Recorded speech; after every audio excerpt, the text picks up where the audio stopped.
السلام علیکم ورحمۃ اللہ دوستو اور شانواز. وعلیکم السلام ورحمۃ اللہ دوستوں. اما ویلکم ٹو آور چینل پیشا.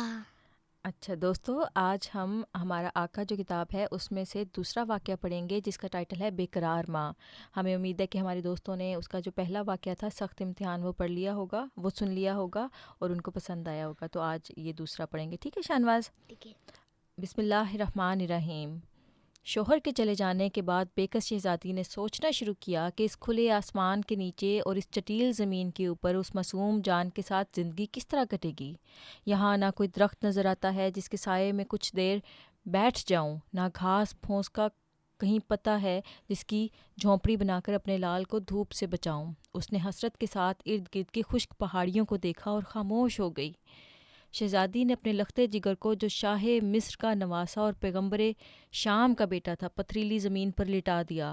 نیچے نہ کوئی بوریا تھا نہ کپڑا، اور سوچنے لگی کہ اب کیا ہوگا. آپ کو یاد ہے شانواز ماما نے آپ کو بتایا تھا کہ حضرت ابراہیم نے اپنی وائف کو وہاں پر چھوڑا تھا چھوٹے بچے کے ساتھ. وہاں پر نہ کوئی ہٹ تھی نہ ہی کوئی ان کے پاس رہنے کے لیے جگہ تھی. اوپر اتنی زیادہ دھوپ تھی کیونکہ ڈیزرٹس میں دھوپ زیادہ ہوتی ہے، اور نیچے ان کے پاس کوئی گھر بھی نہیں تھا. بچہ اتنا چھوٹا تھا اور ان کے پاس لمیٹڈ فوڈ تھی، لمیٹڈ واٹر تھا. 3-4 دن کے بعد جب مشکیزہ کا پانی ختم ہو گیا تو ننھا معصوم مارے پیاس کے زمین پر تڑپنے لگا. اس کے ہونٹوں پر پپڑیاں جم گئیں، یعنی کہ اس کے ہونٹ جو تھے وہ ڈرائی ہو گئے. اور کیا ہون؟ ہونٹ جب پانی کی کمی ہو جاتی ہے نا باڈی میں تو وہ ڈی ہائیڈریشن ہو جاتی ہے، تو اس کو کہتے ہیں پپڑیاں جم گئی ہونٹوں پر. اور شدت پیاس سے اس کی زبان باہر نکلنے لگی. ماں کا دل اس دردناک نظارے سے پاش پاش ہو گیا، مگر وہ پانی کہاں سے لائے جو اپنے لال کے منہ میں چوائے، یعنی کہ اس کے منہ میں پانی ڈالے. یہ خیال کر کے اب بچہ کوئی دم کا مہمان ہے. ماں کے چہرے پر ہوائیاں اڑنے لگیں، یعنی کہ اب ماں کو لگنے لگا کہ اب اس کا بچہ مر جائے گا اگر اس نے اس کو بچانے کے لیے کچھ نہ کیا، یعنی کہ اس کے لیے پانی نہ ڈھونڈا. اس نے پانی کی تلاش میں انتہائی حسرت کے ساتھ چاروں طرف نظر دوڑائی، مگر پانی عنقا تھا، یعنی کہ پانی بالکل نہیں تھا کہیں پر. اب ماں جو تھی، آپ کو پتہ ہے نا ممی کتنا زیادہ پیار کرتی ہیں اپنے بچوں کے ساتھ، اور ایک طرف پہاڑیاں تھیں، اونچے اونچے ماؤنٹینس تھے. بڑھیا کام. پہاڑیاں یعنی کہ ماؤنٹینس تھے جہاں پہ حضرت ابراہیم نے حضرت ہاجرہ کو چھوڑا تھا نا، وہاں پہ ماؤنٹینس تھے. مامتا کی ماری ماں بڑی بےقراری کے ساتھ سامنے کی پہاڑی پر چڑھ گئی کہ شاید وہیں سے کہیں پانی کا کوئی چشمہ نظر آ جائے، لیکن بے سود. اب ماں جو تھی وہ اتنی زیادہ وہ اس میں تکلیف میں آ گئی تھی کہ اس کا بچہ کہیں مر نہ جائے، اور وہ پہاڑی کے اوپر چڑھ گئی کہ دور دور دیکھے کہیں پر پانی نظر آ جائے اس کو، لیکن پانی بالکل نظر نہیں آیا. وہ وہاں سے اتری اور اس کے بالمقابل دوسری پہاڑی پر چڑھ گئی کہ پانی ڈھونڈنے لگی، مگر یہاں بھی اسے ناکامی ہوئی.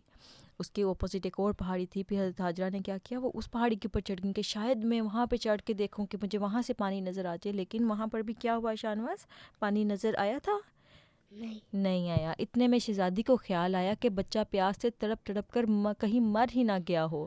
پھر جب وہ شہزادی پہاڑی کے اوپر جاتی تھیں حضرت ہاجرہ، تو ان کو یاد آتا تھا کہ کہیں میرا بچہ جو زمین پر وہاں پہ لیٹا ہوا ہے، کہیں وہ بیچارہ جو ہے اس کو مر ہی نہ گیا ہو تڑپ تڑپ کر. اس خیال کے آتے ہی وہ بڑی بے چینی کے ساتھ پہاڑی سے نیچے اترتی اور دوڑ کر بچے کو گودی میں اٹھا کر چھاتی سے لگا لیا.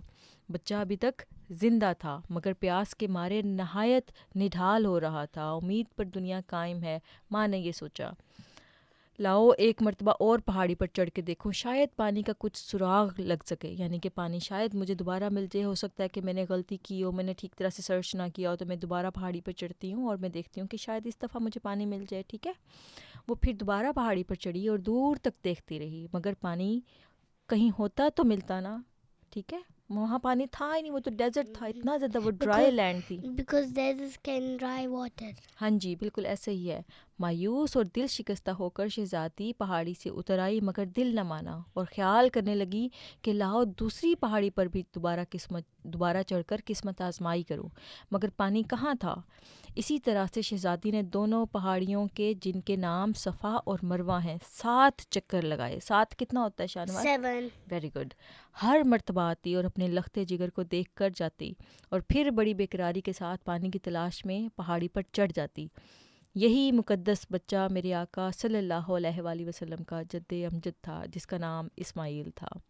اب جو شہزادی تھی وہ بار بار پہاڑی کے اوپر جا رہی تھی اور نیچے آ رہی تھیں، اور اس کے بعد پھر آ کے بار بار دیکھتی تھیں. کتنی وہ پینفل چیز تھی نا شہنواز, ہے نا. جسٹ امیجن کرو کہ ایک عورت ہے اور اس کا بچہ چھوٹا ہے اور وہ پانی کی تلاش میں بار بار اونچے اونچے پہاڑوں پہ جو سخت ہیں اور اتنی زیادہ گرمی ہے اور ان کے اوپر چڑھتی ہے اور واپس نیچے اترتی ہے کہ اس کا بچہ پتہ نہیں زندہ بھی ہے کہ نہیں ہے, پھر واپس جاتی ہے, پھر کرتی ہے اور 7 چکر لگاتی ہے. اور عورتیں تو اتنی نازک ہوتی ہیں, ہے نا. تو اس کے باوجود اس شہزادی نے وہاں پہ 7 چکر لگائے کہ شاید پانی مل جائے. اور پتہ ہے وہ بچہ کون تھا؟ حضور صلی اللہ علیہ وسلم کے گرینڈ فادر تھے. ان کا نام کیا تھا؟ حضرت اسماعیل. حضرت اسماعیل. اور جنہوں نے وہاں پر چھوڑا تھا ڈیزرٹ میں, ان کا کیا نام تھا؟ حضرت ابراہیم, جو حضرت اسماعیل کے فادر تھے. اچھا, تو دوستو یہ تھا آج کا واقعہ. انشاءاللہ ہم اگلی ویڈیو میں اس واقعے کو کنٹینیو کریں گے اور دیکھیں گے کہ اس کے بعد پھر کیا ہوا جب شہزادی نے 7 چکر لگائے. ٹھیک ہے شہنواز؟ ٹھیک ہے. امید کرتے ہیں ہمارے دوستوں کو آج کا یہ چھوٹا سا واقعہ پسند آیا ہوگا. آپ کو پسند آیا شہنواز؟ ہاں جی. آپ نے کیا سیکھا ہے؟ میں نے سیکھ لیا ہے, مجھے نہیں پتا. ہم نے اس چھوٹے سے واقعے سے یہ سیکھا ہے کہ کبھی بھی مایوس نہیں ہونا. مایوسی ایک بہت بڑا گناہ ہے. دیکھو وہ عورت تھی, وہ شہزادی تھی, نرم و نازک میں اس کی زندگی پلی ہوئی تھی, لیکن اس کے باوجود جب اس نے دیکھا کہ میرا بچہ جو ہے وہ اس وقت اس کے پاس پانی نہیں ہے اور وہ سامنے پہاڑوں کے اوپر چڑھ گئی, اور 1 دفعہ نہیں, 2 دفعہ نہیں, 7 ٹائمز وہ پہاڑوں کے اوپر اس نے بیقراری میں چکر لگائے کہ پانی کو وہ ڈھونڈے. اور دعا بھی ظاہر بات ہے ساتھ ساتھ کرتی رہی ہوں گی کہ اللہ میاں میرا بچہ مر نہ جائے کہیں پر, مجھے پانی کہیں سے ڈھونڈ دے, میرا بچہ جو ہے وہ زندہ رہے, ہے نا. تو اس واقعے سے ہم نے یہ سیکھا ہے کہ ہمیں کبھی بھی حوصلہ نہیں ہارنا چاہیے, چاہے ہمارے سامنے بڑے بڑے پہاڑ کیوں نہ ہوں, چاہے ہمارے پاس سامنے صحرا کیوں نہ ہوں, کیونکہ اللہ تعالیٰ کی ذات جو ہے جب وہ معجزہ کرنے پہ آتی ہے تو کہیں پر بھی دکھا سکتی ہے وہ اپنی قدرت کے نشان. ٹھیک ہے, تو انشاءاللہ دوستو ہم پھر حاضر ہوں گے ایک اور اچھے سے واقعے کے ساتھ. تب تک کے لیے love us and don't forget to subscribe our channel, leave a like and share our video and subscribe it.